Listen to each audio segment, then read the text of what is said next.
ಬೆಂಗಳೂರಿನ ಅಭಿಮಾನ್ ಸ್ಟುಡಿಯೋದಲ್ಲಿದ್ದ ಸಾಹಸ ಸಿಂಹ ಡಾಕ್ಟರ್ ವಿಷ್ಣುವರ್ಧನ್ ಅವರ ಸ್ಮಾರಕವನ್ನ ರಾತ್ರೋರಾತ್ರಿ ನೆಲಸಮ ಮಾಡಲಾಗಿದೆ. ಜಾಗದ ವಿಚಾರವಾಗಿ ಬಾಲಣ್ಣ ಕುಟುಂಬ ಹಾಗೂ ವಿಷ್ಣು ಅಭಿಮಾನಿಗಳ ಮಧ್ಯೆ ವಾಗ್ವಾದ ನಡೆಯುತ್ತಿತ್ತು. ಇತ್ತೀಚಿನ ವರ್ಷಗಳಲ್ಲಿ ಪುಣ್ಯ ಸ್ಮರಣೆಗೂ ಅವಕಾಶ ಕೊಟ್ಟಿರಲಿಲ್ಲ. ಇದೀಗ ರಾತ್ರೋರಾತ್ರಿ ವಿಷ್ಣು ಸಮಾಧಿ ನೆಲಸಮ ಆಗಿದೆ. ಇದು ವಿಷ್ಣುವರ್ಧನ್ ಅಭಿಮಾನಿಗಳಿಗೆ ನೋವುಂಟು ಮಾಡಿದೆ. ಸಮಾಧಿ ನೆಲಸಮ ಮಾಡಿರುವುದನ್ನು ಖಂಡಿಸಿ ವಿಷ್ಣುವರ್ಧನ್ ಅಭಿಮಾನಿಗಳು ಪ್ರತಿಭಟನೆ ನಡೆಸಿದ್ದಾರೆ. ಹಾಗಾದ್ರೆ ವಿಷ್ಣು ಸಮಾಧಿ ವಿವಾದ ಏನು ಅಂತ ನೋಡೋಣ. ಸಾಹಸ ಸಿಂಹ ವಿಷ್ಣುವರ್ಧನ್ ಡಿಸೆಂಬರ್ 30, 2009ರಂದು ನಿಧನ ಹೊಂದಿದ್ರು. ಅವರ ಅಂತ್ಯಕ್ರಿಯೆಯನ್ನ ಬೆಂಗಳೂರಿನ ಅಭಿಮಾನ್ ಸ್ಟುಡಿಯೋದಲ್ಲಿ ನಡೆಸಲಾಯಿತು. ಆದರೆ ಅದು ವಿವಾದಿತ ಜಾಗ ಅನ್ನೋದು ಆ ಕ್ಷಣಕ್ಕೆ ಯಾರೂ ಆಲೋಚಿಸಿರಲಿಲ್ಲ.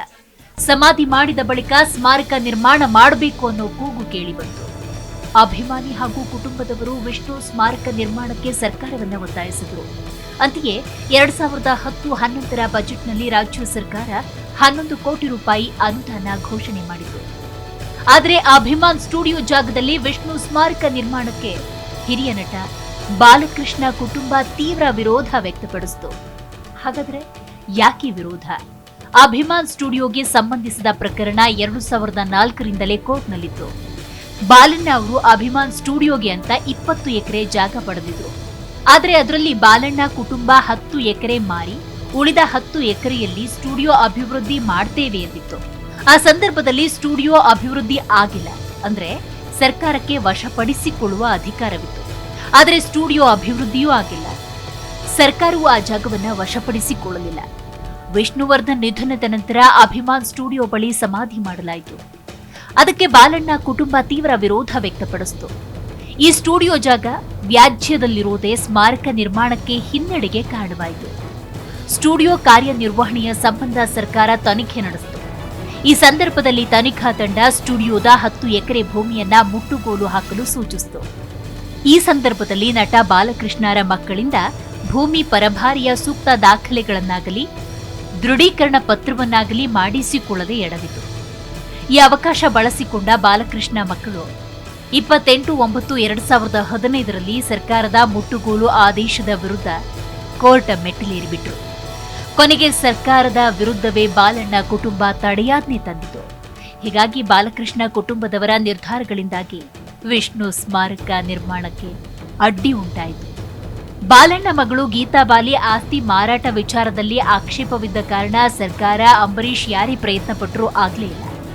ಹೀಗಾಗಿ ಅಭಿಮಾನ್ ಸ್ಟುಡಿಯೋ ಪಕ್ಕದಲ್ಲೇ ಇದ್ದ ಮತ್ತೊಂದು ಜಾಗವನ್ನ ಸರ್ಕಾರ ನಿಗದಿ ಮಾಡಿತು. ಸ್ಮಾರಕ ನಿರ್ಮಾಣಕ್ಕೆ ಭೂಮಿ ಪೂಜೆ ನಡೆಸಿತು. ಆದರೆ ಅದು ಅರಣ್ಯ ಪ್ರದೇಶ ಅನ್ನೋ ಕಾರಣಕ್ಕೆ ಸಾಮಾಜಿಕ ಕಾರ್ಯಕರ್ತರೊಬ್ಬರು ನ್ಯಾಯಾಲಯದಿಂದ ತಡೆಯಾಜ್ಞೆ ತಂದುಬಿಟ್ರು. ಈ ಘಟನೆ ಬಳಿಕ ವಿಷ್ಣು ಕುಟುಂಬ ಮೈಸೂರಿಗೆ ಸ್ಮಾರಕ ಸ್ಥಳಾಂತರಕ್ಕೆ ಪಟ್ಟು ಹಿಡಿತು.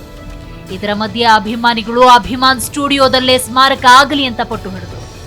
ಕುಟುಂಬದವರ ಆಶಯದಂತೆ ಮೈಸೂರಿನ HD ಕೋಟೆ ರಸ್ತೆಯಲ್ಲಿ ಸ್ಮಾರಕ ನಿರ್ಮಾಣಕ್ಕೆ ಜಾಗವನ್ನ ಸರ್ಕಾರ ಕೊಟ್ಟಿತು. ಮೈಸೂರಿನಲ್ಲಿ ಭೂಮಿ ಮಂಜೂರಾದರೂ ರೈತರ ವಿರೋಧದಿಂದಾಗಿ ನಿರ್ಮಾಣ ವಿಳಂಬ ಆಯಿತು. ಕೊನೆಗೆ ಮೈಸೂರಿನಲ್ಲಿ ಸ್ಮಾರಕ ನಿರ್ಮಾಣವಾಗಿದೆ, ಲೋಕಾರ್ಪಣೆ ಕೂಡ ಆಗಿದೆ. ಅಭಿಮಾನಿಗಳು ಅಭಿಮಾನ್ ಸ್ಟುಡಿಯೋದಲ್ಲಿ ಸ್ಮಾರಕ ನಿರ್ಮಾಣವಾಗಬೇಕೆಂದು ಹೋರಾಟವನ್ನ ಮಾಡ್ತಾ ಇದ್ದಾರೆ. ನ್ಯಾಯಾಲಯದಲ್ಲಿ ಬಾಲಣ್ಣ ಕುಟುಂಬದ ವಿರುದ್ಧ ಅರ್ಜಿ ಸಲ್ಲಿಸಿತು. 2023ರಲ್ಲಿ ಅಭಿಮಾನಿಗಳಿಗೆ ಈ ಪ್ರಕರಣದಲ್ಲಿ ಹಕ್ಕಿಲ್ಲ ಅಂತ ಕೋರ್ಟ್ ಹೇಳಿಬಿಟ್ಟಿದೆ. ಅಲ್ಲಿಂದ ಬಾಲಣ್ಣ ಕುಟುಂಬ ತಡೆಯಾಜ್ಞೆ ತಂದು ಆ ಜಾಗಕ್ಕೆ ಅಭಿಮಾನಿಗಳಿಗೆ ಪ್ರವೇಶವನ್ನ ನಿರ್ಬಂಧಿಸಿಬಿಟ್ರು. ಈಗ ಏಕಾಏಕಿ ಕೋರ್ಟ್ ಆದೇಶ ಪಡೆದು ಸಮಾಧಿ ತೆರವು ಮಾಡಲಾಗಿದೆ ಅನ್ನೋ ಮಾಹಿತಿ ಲಭ್ಯವಾಗಿದೆ. ಕನ್ನಡ ಚಿತ್ರರಂಗದಲ್ಲಿ ಸಾಹಸ ಸಿಂಹ ಅನ್ನೋ ಬಿರುದು ಪಡೆದಿರುವ ನಟ ಡಾಕ್ಟರ್ ವಿಷ್ಣುವರ್ಧನ್ 200ಕ್ಕೂ ಅಧಿಕ ಕನ್ನಡ ಚಿತ್ರಗಳಲ್ಲಿ ನಟಿಸಿ ಕನ್ನಡಿಗರ ಮನ ಗೆದ್ದಿದ್ದಾರೆ.